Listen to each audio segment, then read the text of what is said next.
चारधाम यात्रा से पुण्य कमाकर गए यात्री पहाड़ के लोगों के लिए पीछे क्या छोड़ जाते हैं? क्या है काले भालू और काले होते हिमालय का संबंध? क्या उत्तराखंड में बेलगाम हो चुके हैं अधिकारी? और उत्तराखंड की राजनीति में विवाह उत्सवों के बहाने कौन सी राजनीति साधी जा रही है?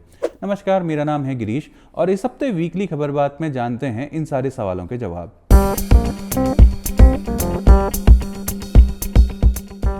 इस हफ्ते लोकसभा सांसद अनिल बलूनी का एक वीडियो सोशल मीडिया में खूब वायरल हुआ। सांसद कोटद्वार के लिए स्वीकृत पासपोर्ट कार्यालय के बारे में एक सवाल का जवाब देते हुए कहते हैं कि अब तक खुल जाना चाहिए था, कहाँ अटका है मुझे नहीं पता। आप पत्रकार हैं, आप भी पता कीजिए, मैं भी करता हूँ, हो सकता है कहीं एक हस्ताक्षर के चक्कर में अटका हो। डबल इंजन सरकार के बावजूद सांसद इतना लाचार क्यों महसूस कर रहे हैं, ये एक सवाल है। इधर कुमाऊं के सांसद अजय भट्ट भी नैनीताल में हुई एक बैठक में अधिकारियों से खफा ही नजर आए। हल्द्वानी में जिला स्तरीय निगरानी समिति यानी दिशा की बैठक में सांसद अजय भट्ट समेत जिले के समस्त अधिकारियों और जनप्रतिनिधियों ने हिस्सा लिया। इस दौरान निर्माण कार्यों और योजनाओं के क्रियान्वयन में लेट लतीफी को लेकर सांसद अधिकारियों से नाराज दिखाई दिए। प्रधानमंत्री ग्रामीण सड़क योजना के कामों में लापरवाही, सुशीला तिवारी अस्पताल में कैथ लैब के बनाने में अनियमितताएं सहित कई ऐसे मामले थे जिनको लेकर सांसद अजय भट्ट ने गहरी नाराजगी व्यक्त की है। इस हफ्ते मुख्यमंत्री खुद अधिकारियों से फाइल न लटकाने को कह चुके हैं। कुछ समय पहले उत्तराखंड कैबिनेट मंत्री गणेश जोशी का देहरादून के डीएम के साथ एक वायरल वीडियो आप देख ही चुके हैं। इधर कुमाऊं से विधानसभा सदस्य बिशन सिंह चुफाल के तो आए दिन अधिकारियों से नोकझोंक के वीडियो आते हैं। अभी कुछ ही दिन पहले भाजपा के वरिष्ठ विधानसभा सदस्य बंशीधर भगत को एक अधिकारी सड़क पर बिठवा चुके हैं। जब अधिकारियों ने डबल इंजन सरकार के नेताओं का ये हाल किया है तो ये समझना बहुत मुश्किल नहीं है कि वो विपक्ष के विधायकों के कितने फोन तक उठा देते होंगे। जिस तरह की बयानबाजी राज्य भर में चल रही है उससे यहाँ एक सवाल ये उठता है, क्या उत्तराखंड में अधिकारी इतने बेलगाम हो चुके हैं कि वो चुने हुए जनप्रतिनिधियों तक की नहीं सुन रहे हैं? वैसे हमारे जनप्रतिनिधि तो इन दिनों विवाह उत्सवों के चलते खबरों में है। कुछ दिन पहले विधानसभा के विशेष सत्र में एक विधायक के सुपुत्र का विवाह कार्ड चर्चा का विषय बना हुआ था। अब खबर यह है कि इस वीवीआईपी शादी के चलते एक पूरी शाम देहरादून की सड़कों पर जाम रहा। इधर कुमाऊं की एक शादी भी खूब चर्चाओं में है।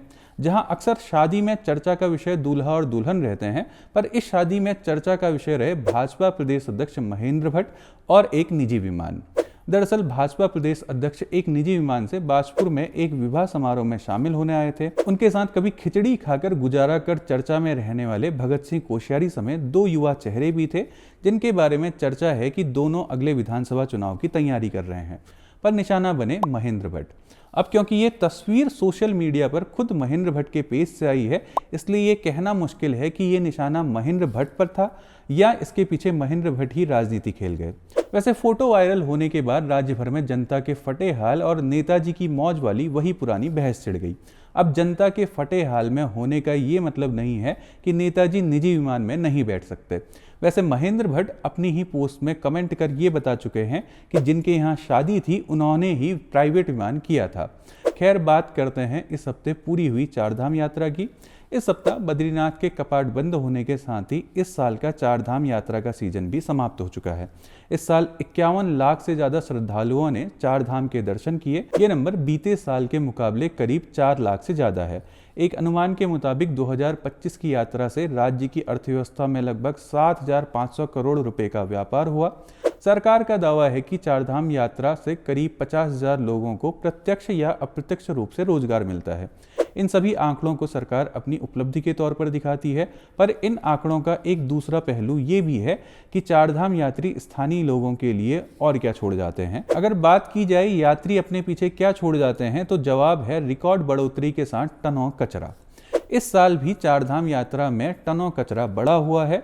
ये पिछले साल के मुकाबले ज्यादा है। इस साल केदारनाथ आए यात्री अपने पीछे केदारनाथ धाम में करीब 2000 टन कूड़ा छोड़ गए थे।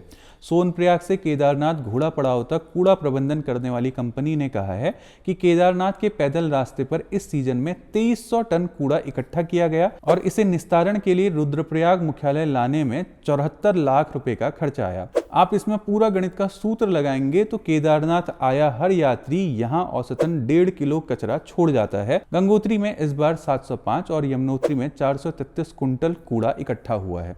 बद्रीनाथ में यात्रा संपन्न होने से पहले करीब 220 टन कूड़ा इकट्ठा हुआ है। कूड़ा निस्तारण की स्थिति उत्तराखंड छोड़िए पूरे भारत में कैसी है, ये किसी से छुपा नहीं है। उत्तराखंड में पहाड़ी कस्बों के बाहर लगे कूड़े के ढेर सब कुछ जाहिर कर देते हैं। उत्तराखंड में हो रहे लगातार भालू के हमलों का एक कारण ये कूड़े के ढेर भी बताए जा रहे हैं। काले भालू के खौफ की कहानी आप ऊपर दिए लिंक में सुन सकते हैं। लगातार आक्रोशित होते ऐसे काले भालू के आक्रोश का एक बड़ा कारण काले पड़ते हिमालय भी हैं। कभी सफेद बर्फ की चादर से ढके रहने वाले हिमालय इस बार फिर काले पड़ गए हैं। वैसे जलवायु परिवर्तन का असर तो पूरी दुनिया पर पड़ेगा, लेकिन इसके सबसे पहले शिकार हम होंगे, जो कि आप इन दिनों देख रहे हैं। उत्तराखंड में लगातार बढ़ते वन्य मानव जीव संघर्ष इसका एकमात्र उदाहरण है। हमारी पारंपरिक बारानाजा बहुफसली प्रणाली खत्म होने की कगार पर है। क्लाइमेट ट्रेंड्स नाम की एक संस्था कहती है कि राज्य में बीते 5 सालों में आलू की पैदावार 70.82% घटी है। आपको जानना चाहिए कि आलू उत्तराखंड की एक प्रमुख फसल है, जिसकी पैदावार में कमी हम आपको बता रहे हैं। पिछले 1 दशक में उत्तराखंड के पहाड़ी इलाकों में खेती में बड़ा बदलाव आया है, पर हमारी सरकारें क्या सोचती हैं और क्या करती हैं, सब कुछ आपके सामने है।